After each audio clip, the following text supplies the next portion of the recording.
Assalamu alaikum student, how are you? Hope you are all good.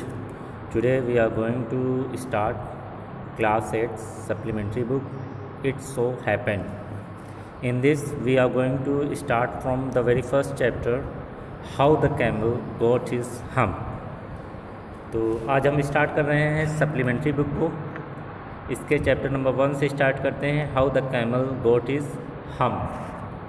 हम क्या होता है? जो कैमल होता है, कैमल के बैक पर एक एलिवेटेड पार्ट होता है, थोड़ा उठा हुआ पार्ट होता है, उसी पार्ट को हम कहते हैं हम। उसी के हेल्प से कैमल जो है एक हफ्ते तक बिना ईट किए या कुछ या वाटर पिए रह सकता है। तो यहाँ पर इसके बारे में स्टोरी है, आइए इसे स्टार्ट करते हैं।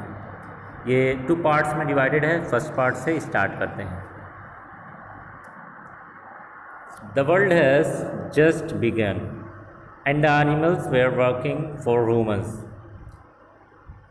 कुछ पॉइंट्स दी गई हैं। पहली पॉइंट्स है कि जो दुनिया है अभी अभी शुरू हुई है और एनिमल्स जो है वो ह्यूमंस के लिए, इंसानों के लिए काम करते थे। There was one lazy animal that did nothing and said nothing but hum. Lazy animal बिल्कुल आलसी, जो कोई काम ना करे। एक लेज़ी एनिमल था जो कोई भी काम नहीं करता था। एंड सेड नथिंग बट हम, और केवल क्या कहता था? हम कहता था। जब भी उससे कुछ पूछा जाता तो वो उसका आंसर क्या होता? हम। Third, even the clever jinn was at his wits end. Jinn DJINN है। देखिए इसको प्रोनाउंस किया जाता है जिन। जिन किसे कहते हैं? हम लैंग्वेज में जानते हैं, इसके बारे में नीचे दी हुई है। Pronounce djinn and variously spelled as genie, genie, jinn, jinn, genie. A spirit that has strange power and can assume any form, human और एनिमल। तो जिन के बारे में जानते हैं, एक ऐसी स्पिरिट, एक ऐसी आत्मा होती है जिसके पास एक स्ट्रेंज पावर होती है, एक अजीबो पावर होती है, जिसकी हेल्प से वो कोई भी फॉर्म ले सकता है। वो इंसान के रूप में भी हो सकता है, वो किसी जानवर के रूप में भी आ सकता है। उसी को हम क्या कहते हैं? जिन। कह रहे हैं कि जिन की भी जो अक्लमंदी थी वो बिल्कुल बेकार थी। वो भी उस कैमल को, उस लेज़ी एनिमल को काम करने के लिए मना नहीं पाता है। तो यहाँ पर even the clever jinn was at his wit end. Wit कहते हैं अक्लमंदी को, बुद्धि। जो उसकी बुद्धि थी वो भी हैरान थी, वो भी उसे कन्विंस नहीं कर पा रहा था वर्क के लिए। तो आइए स्टोरी को स्टार्ट करते हैं। In the beginning when the world was new and the animals were just beginning to work for man, there was a camel and he lived in the middle of a howling desert because he did not want to work. देखिए ये आपका पहला paragraph है। इस पहले paragraph में क्या बातें बताई जा रही हैं, इसे आइए अंडरस्टैंड करते हैं।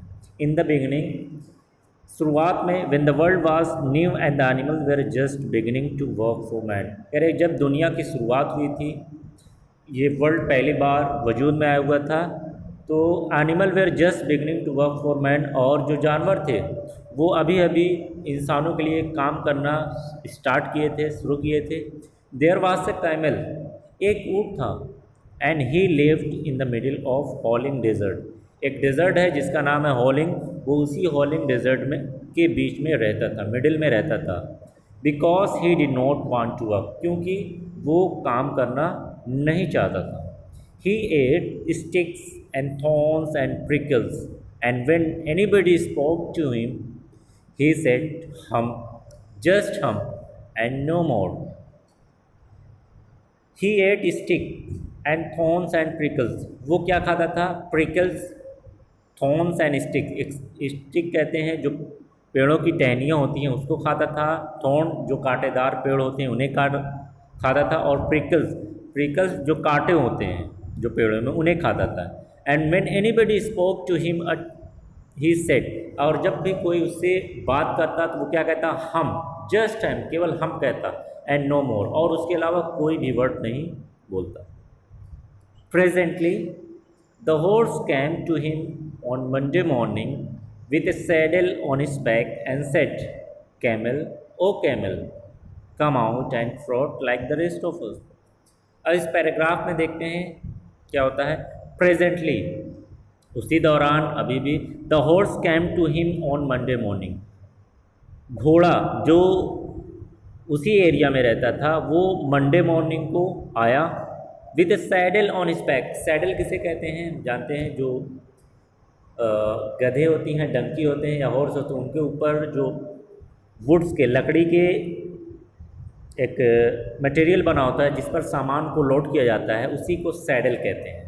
तो अपने पीछे बैक पर सैडल रखे हुए आया, एंड सेड, और कहा, camel O camel come out and trot like the rest of us. Trot कहते हैं धीरे धीरे चलना, तो कहता है कि आओ और जिस तरीके से हम लोग चलते हैं उसी तरीके से आप भी चलो, क्योंकि कैमल एक जगह केवल बैठे रहता था। नेक्स्ट, हम said the camel and the horse went away and told the man. तो कैमल क्या कहता, हम, यूजुअली जो कि कहता ही रहता था, ही यूज टू से हम, और वो हम कहता है, and the horse went away, और घोड़ा जो है दूर चला जाता है, एंड टोल्ड द मैन, और एक आदमी को बताता है जो वहाँ पर रहता था। Presently the dog came to him with a stick in his mouth, और उसी दौरान एक कुत्ता आता है उसके पास, और उसके माउथ में क्या थी, एक स्टिक थी, एंड सेड, और कहता है। नेक्स्ट पेज पर आते हैं, camel O camel come and fetch and carry like the rest of us. वो कहता है, कैमल ओ कैमल कम, आओ, and fetch, fetch means to go after and bring back, means लेकर आओ, एंड कैरी, और ढो, like the rest of us, जिस तरीके से हम लोग डिफरेंट थिंग्स को धोते हैं और किसी एक प्लेस से वापस लेकर आते हैं, उसी तरीके से आइए आप भी करें हम लोगों की तरह। हम said the camel and the dog went away and told the man, और ठीक उसी तरीके से कैमल उन्हें भी क्या कहता है, हम, and the dog went away, और डॉग भी दूर चला जाता है, और वो भी जाकर आदमी से कहता है, उस आदमी से कहता है, जिस आदमी से कौन बताया था, हॉर्स बताया था। Presently the ox came to him with the yoke on his neck and said, Camel, O camel, come and pluck like the rest of us. अब उसी दौरान उनके पास क्या आता है, एक ऑक्स, बैल आता है, और उसके नेक पर क्या था, योक। योक क्या होता है, जो लकड़ी का हल होता है जिसकी हेल्प से क्या करते हैं, किसान जो खेत को जोतते हैं, वो उसके गर्दन में लगी हुई थी। एंड सेड, और कहता है, camel O camel come and plough like the rest of us. Plough means जोतना, कहता है आओ और हम लोगों की तरह, जिस तरीके से हम लोग जोतते हैं उसी तरीके से तुम भी प्लक करो। नेक्स्ट, कैमल क्या कहता है, हम said the camel and the aux went away and told the man. इसी तरीके से कैमल उनको भी हम कहता है और उसके अलावा कुछ भी नहीं कहता, और ऑक्स भी क्या करता है, वो दूर चला जाता है, उसी आदमी से जाकर कहता है जिस आदमी से डॉग और हॉर्स कहते हैं। At the end of the day the man called the horse and the dog and the ox together and said, 3 O 3 I am very sorry for you. और उस दिन के एंड में, इट मीन शाम में, जो आदमी है जिससे जाकर ये लोग फरियाद करते हैं, वो हॉर्स को, डॉग को और ऑक्स तीनों को बुलाता है, कहता है 3 ओ 3, तीनों ए तीनों, आई am very sorry for you, मैं आप लोगों से माफ़ी मांगता हूँ। तो आज की क्लास को यहीं पर टर्मिनेट करते हैं। ओके, अस्सलाम वालेकुम।